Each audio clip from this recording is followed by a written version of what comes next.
Dahil Thursday ay CDC Day, ihahatid namin sa inyo ang mga programa at proyekto ng Clark Development Corporation para sa patuloy na pag-unlad ng Clark Freeport Zone tungo sa isang bagong Pilipinas. Pinatatag pa ng CDC ang agrochemical supply chain matapos ang panibagong lease agreement sa operasyon sa Freeport. Samantala, lumahok ang mga empleyado ng CDC sa Supervisory Development Course at inaabangan na rin ang pagdaraos ng JCI World Congress sa Clark sa Nobyembre. Ang lahat ng yan sa report na ito. Kapag matatag ang agrikultura, tiyak ang pagkain sa hapag ng bawat Pilipino. Sa Clark Freeport Zone, isa sa mga katuwang ng mga magsasaka ay ang locator na COEX Incorporated.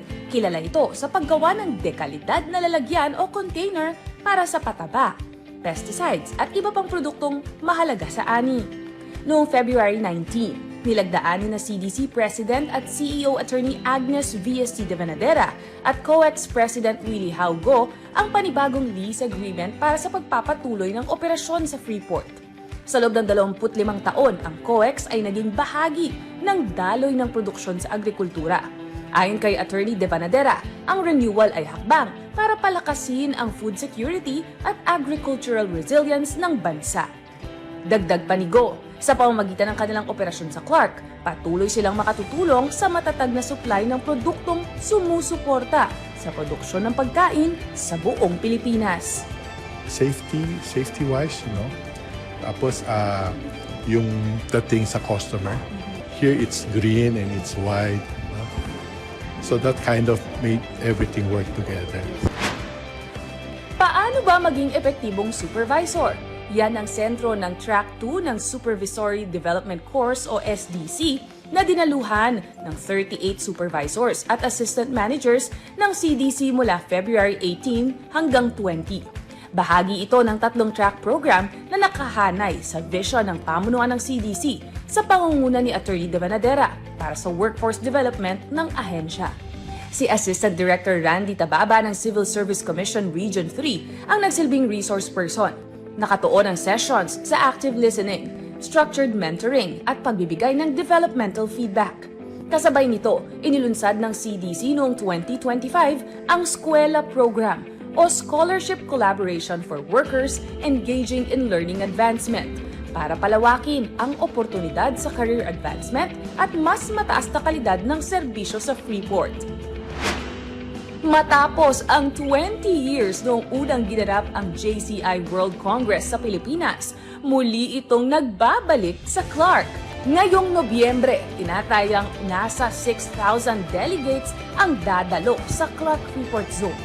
Sa 74th induction and turnover ceremonies ng JCI Angeles City Culiac noong February 21 sa Widas Hotel Clark, binigyang diin ni Attorney de Vanadera ang kahandaan ng Clark. Binanggit niya ang Clark bilang tanging freeport na may international airport at kinilala bilang Asia's leading meetings and conference destination for 2025. Tinayak naman ni CDC Chairperson Attorney Edgardo Pamintuan ang seguridad ng mga delegado. Hinimok din niya ang JCI Philippines na palawakin ang hanay at palakasin ang impluensya kasabay ng paghahanda para sa World Congress. Itinatag noong 1915, ang JCI ay aktibo sa mahigit 100 bansa at taunang nagdaraos ng World Congress bilang global platform para sa leadership training, business networking at cross-border collaboration. Isinusulong ang Clark bilang pangunahing destinasyon ng golf at turismo. Mula February 22 hanggang 26, ginanap sa Mimosa Plus Golf Course ang Philippines Golf Invitational Clark 2026 na inorganisa ng Department of Tourism. Ayon kay Attorney de Vanadera, handa ang Clark na mag-host ng malalaking tournaments at business events sa pamamagitan ng 4 nitong golf courses na matatagpuan sa Mimosa Plus Golf Course, Sun Valley Golf Club, FA Korea Country Club at isa naman na minamanage ng Air Force.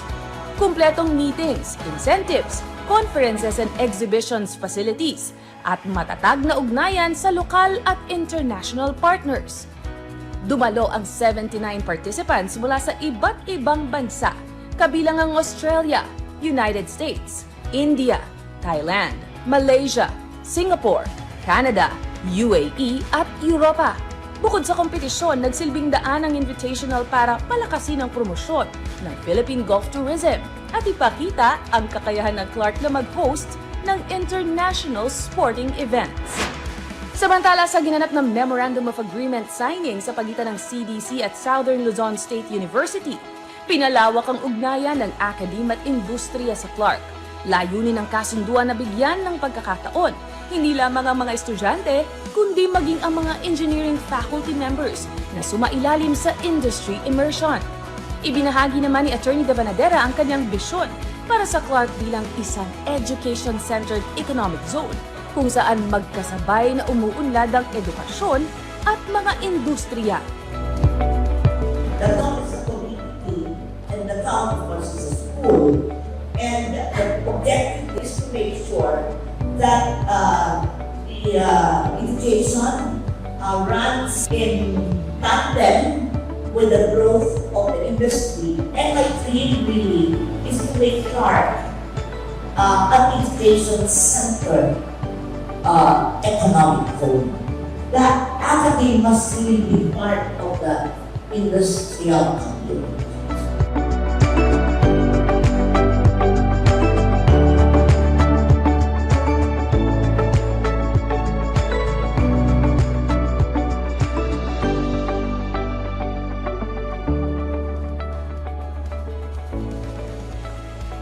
Mula sa supply chain ng agrikultura hanggang sa workforce development, international events at golf tourism, patuloy na umuusbong ang Clark Freeport Zone bilang sentro ng negosyo at turismo. Isang matatag at masaganang bagong Pilipinas ang hatid ng CDC. Ito po si Director Nicolette Henson para sa CDC sa Bagong Pilipinas ngayon.